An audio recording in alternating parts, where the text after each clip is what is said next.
அண்ணாலே, நீ அழுது கொண்டிருக்கிறது சரியான காரியம் தான். ஆனால் உன் மேல ஒரு தேவ திட்டம் கத்தர் வச்சிருக்கிறார்.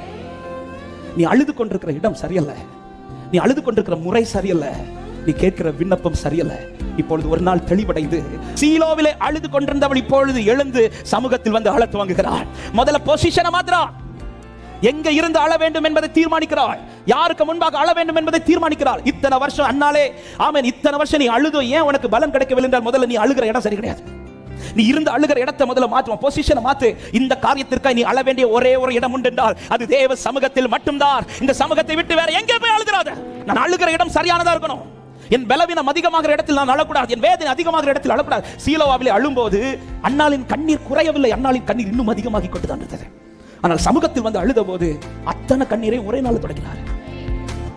அன்பு உள்ளம், இந்த வார்த்தையை சொல்லும்போது தைரியத்தோட சொல்லுகிறேன். பலருக்கு முன்பாய் அழுகையை கட்டுப்படுத்தி அப்பா சமூகத்தில் மொத்த கண்ணீரை ஊற்றி கொண்டிருக்கிற உள்ளத்திற்கு என் ஆண்டவர் சீக்கிரத்தில் பலன் செய்வார். உன் முகம் இனி துக்கமுகமா இருப்பதில்லை.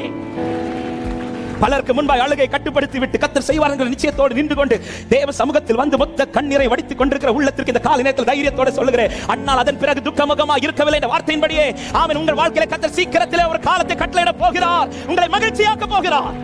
ஆமென்.